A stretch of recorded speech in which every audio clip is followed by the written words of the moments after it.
Well, good people, we have the new 900 from Antec. I love the original. The original 900 came out in 2006. There's been the 902 since with little slight refinements. And finally, Antec is like on a roll with the releases. The Flux Pro, the Noctua Edition, the Performance 1M is not exactly my style, but Performance 1 FT is incredible. And the 900 is back. I'm really excited to see their innovation move on and percolate into something bigger. So first of all, we have an anodized frame. So right now I'm using the blue one as a little example, and all these little corners, gorgeous color. So you can experiment with different color. I hope they're gonna release that maroon rich red for the framing. Here we have the blue, we have the glossy black one, we have a gorgeous green, like a matcha green. Love this color experimentation. But the 900, man, so the new one is all about kind of size and a little bit more subtle in design. So square ventilation pattern on the front and the top, fully, of course, ventilated with a built-in dust filter. The front panel, we have two strips over here, right? So that's quite popular in terms of reconfiguring the left and right adjustment to go for 200 millimeter fans, 160, 140, and 120s. So you can go for a 420 millimeter radiator here without any issues. And of course, this whole thing is completely open.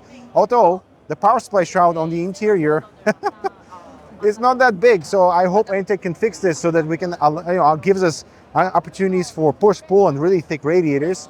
And I do like some of the curvature elements that is present throughout. So the tempered glass over here is beautifully curved to match the curve on the corner. And taking off the side panel, the interior here, in my opinion, could be slightly more sophisticated.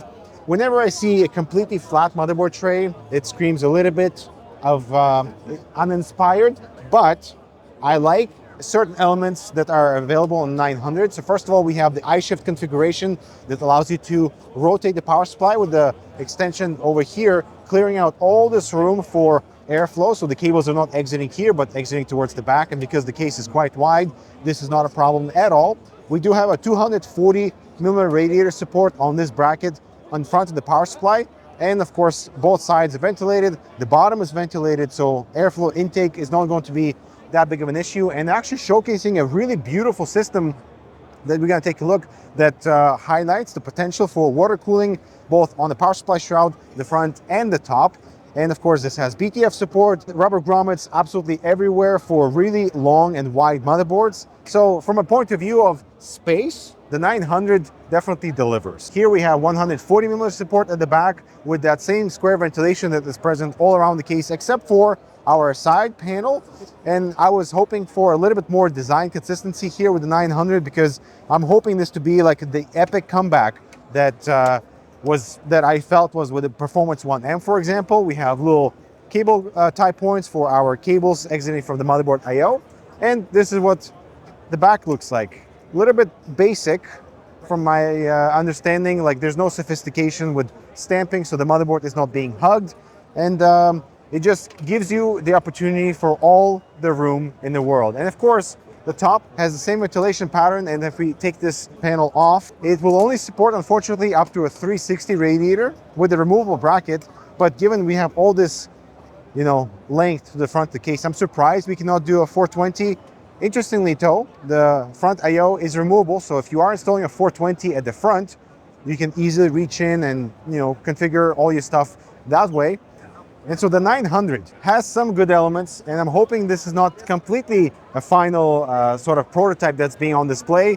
I hope to see really good color options, and I'm hoping the price point is going to be competitive, because Antec so far has been really good on delivering good value and performance on their full tower side, and the 900 I'm hoping is going to be, continuing that trend. This is the traditional black one. As you can see, it does not look like aluminum, and I keep emphasizing, I would love to see texture, more color variation on the frame so that actual material choices get emphasized. It's not just a standard steel, but actually aluminum. And look at these giant 200 millimeter fans. I think they're talking about having 200 millimeter fans included by default, which would be great to give us that giant column of air through our system for this giant full tower. And if we look at the actual system that is being displayed here for water cooling, I can understand why this case is so big, and I can understand how this whole place is so open. When you're dealing with something this complex on the water cooling side, this is way more fun to work in than working in like a tiny ITX enclosure or something smaller. So I appreciate it from that perspective, especially because of the addition of our 240 mm radiator at the bottom of here that is not necessarily common among full towers.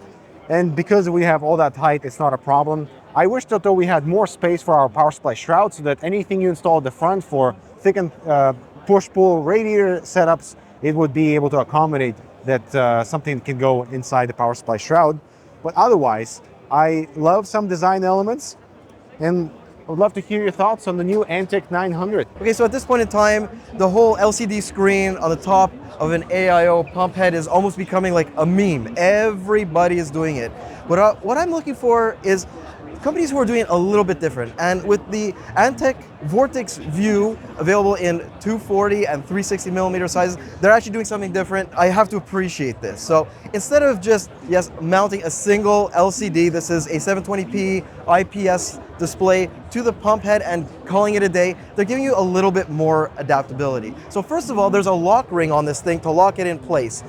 If you take that lock ring and unlock it, it can go vertical, and you lock it in place, or it can go horizontal, lock it in place. In addition to that, you can also bring it left or right, depending, actually it's got basically 360-degree movement here. You can bring it any way you want to suit your build. Now, the other thing about this is Antec is not necessarily focusing on highest performance. What they want to do is they want to balance performance and overall noise output. So what they're using is Acetec's Gen 9 pump, which basically improves upon the Gen 8 V2 in a number of ways. So basically there's a new bearing design, a new impeller design, a little bit quieter operation, a little bit of sound baffling, so it's a very, very interesting pump design. Actually, we might be covering it in a separate video sometime after Computex. The other thing that they're doing is they're using their 120 millimeter tranquil fans. What they have here is the higher performance fans. That's probably not going to be used going forward. The one on the black version over here is using the tranquil fan. So they're looking at only about 2,000 RPM, but again, it's all about balancing the noise with the overall thermal performance. Another thing that was mentioned to me is something very unique about this.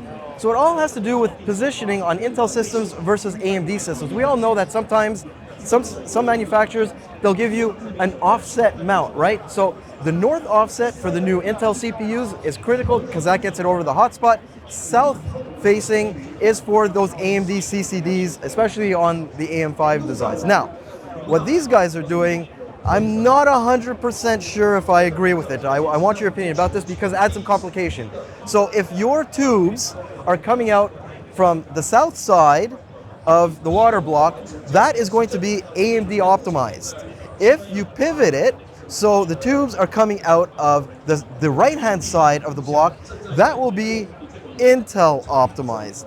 Now to me, adding complication like that might not be exactly the best thing to do. I would very much rather just have a completely different offset for AMD and Intel in the mounting hardware. But anyways, we're gonna see how that performs. And right now, I think we're gonna go back to Dimitri because there's a little bit of an accessory for an existing case that he was pretty interested in. Dimitri, take it back to you. Antec is also releasing a Performance 1M accessory that converts the enclosure to a vertical orientation like it is standing now. Of course, all the I/O is facing the bottom, so you need a little bit of extra height. And this thing, man, this thing is just a chunk of aluminum.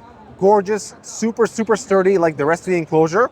Just put this at the bottom. It's going to be a separate accessory, but they're going to be selling the Performance 1M Vertical Edition on its own as well. So the case is already kind of pricey at $299. So I think the base is going to add maybe like 20, 30 bucks to the case price, but it allows you to convert it vertically. I wish more companies would do that because most of the ITX enclosures are standing facing you with the I/O cables facing the rear, but this takes up less room, way less footprint, and also gives you a different stature. With still power button at the top, so everything is accessible.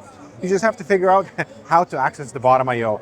So that's the Performance 1M. Let us know what you think of what you saw here at Antec. I'll talk to you in the next video.